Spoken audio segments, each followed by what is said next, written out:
I'm working on my Craftsman GT 6000 Kohler engine V-twin, and I'm getting to the fuel pump right there because I need to replace it. It was messed up, the jets have crumbled, and I got a replacement there in that box. I'll put it in, then I already rebuilt the carb. So basically all I do is put that in, put the gas tank, which is on the hood, back underneath the seat, run line, and also need to work on the starter a little. Here's a new fuel pump. Here's the old one. That goes into the engine.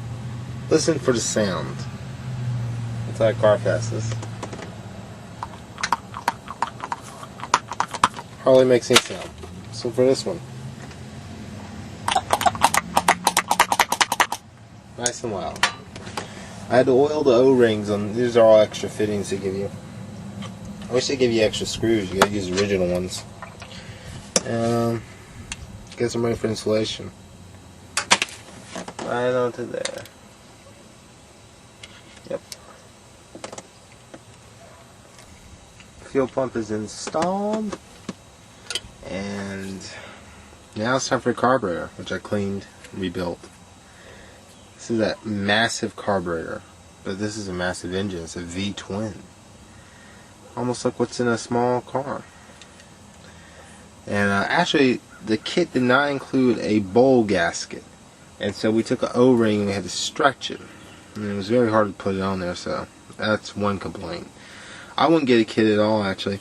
I just take it to the parts person you trust and have them pick out each gasket you need. Kit's way expensive. Anyway, got her to turn over and start a little bit. There's one problem. I got a leak in the bowl of the carb. My O-ring failure. Yeah. Kind of depressed the kit didn't come with the O-ring, and I had to improvise one. So I'm going to take that whole thing off, take it to the parts store and see if they have one. Alright, here's that carb that I rebuilt. And then it leaked like a sieve because of this shitty little O-ring. Because the carb kit I got, which I paid $20 for, did not have a damn O-ring seal. Or the seal that originally went through this. And so, you know, O-ring's actually too big. You need something thinner. And I was racking my brain, what should I use? And I realized, well, let's take a tire balloon out of a bicycle, cut it longwise, and then other ways so it's flat like this. Trace it on there and then cut it. So that's what I'm going to do. As you see, I got my gasket in place. It keeps trying to slip on me. But now I'm going to put the bowl back on very carefully. Cut the bowl gasket. As you see, I got a little bit of overhang all the way around. I'm ready to see if it'll leak. I'm afraid though, it probably will. Wish I had a gasket for this. And I wish I could cut ones better. Like it, if I heated this up and set it on the rubber, it just, you know, cut through it. So I was thinking. I'm not sure. Let's go install it. And it doesn't seem to be leaking yet, so that's good. I got to run for a little bit. I'm out of gas though. So, gotta work on it some more. About the rain, so and I gotta go to work, so I probably gotta cover up all this shit. Oh, pretty good day. Alright, so now I'm working on my mower. And my homemade gasket, fuel pump installed. Wait for the gas. Start roll up a little. Jumper cable. Lawn starter grab for me.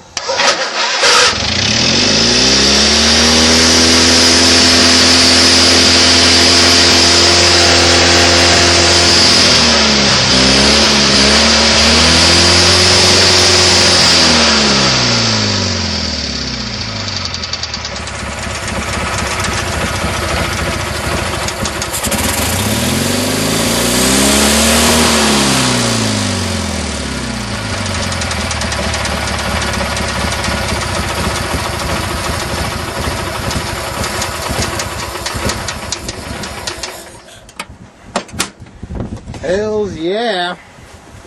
I worked hard on this piece of shit. I'm glad it's working now. Fuel pump kit cost me like $50. It's just that new fuel pump right there. Carb kit cost me like 20, which it wasn't worth it because I had to cut my own gasket for the carb bowl. I'm just glad it's working now and I can put it back together, put the air filter on it and all that shit and use it.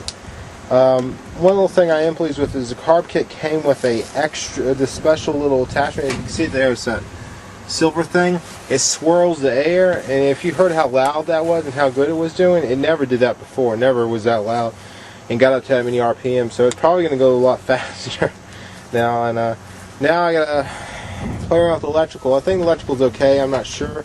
We had an installer come install gutters on the house. Our landlord had him come out there, and I drove up one day, and he brought his like 4-year-old boy with him, and his 4-year-old boy was playing with all my motors and took the keys out of them and crap. And so I found another key that might work in it, or I might have to hook up a 3-way relay switch. But yeah, I'm glad she's working. This is a hell of a good lawnmower. I'm going to put it back together, put the gas tank underneath the seat again, which is quite labor intensive. And there's the little dummy gas tank I've been using just to test it. Well, that's good. Starter, sometimes that little wheel gets stuck. I just want to grab right here. Just go like that. Now she grabs.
Wow.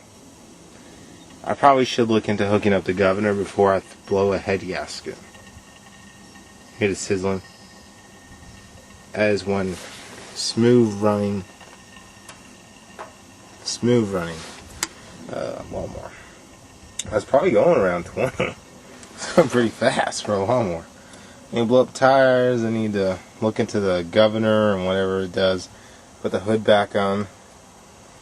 And yeah, I can start cutting grass. I'll start the backyard. It's pretty damn high. And look, I made tracks when I left. Thing's awesome. I love the front end on it. It's cast iron rather than that little shit like on that one right there. That's all folded in and whatnot.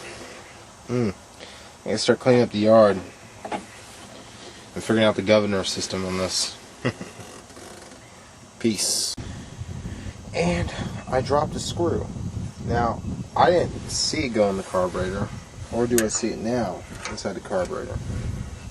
But I don't see it anywhere else. So I got my wet vac out here and I'll put it in there and vac just to make sure. The screw can be replaced, but the carburetor, if it made it into the intake, probably be bad for an engine. Let's wet vac it.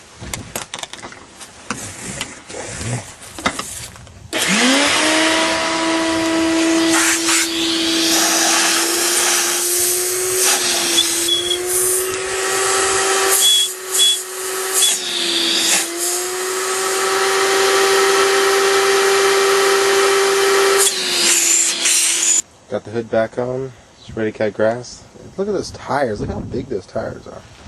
Maybe put a little bit more air in them. Might lower this so that it's better. Pretty good.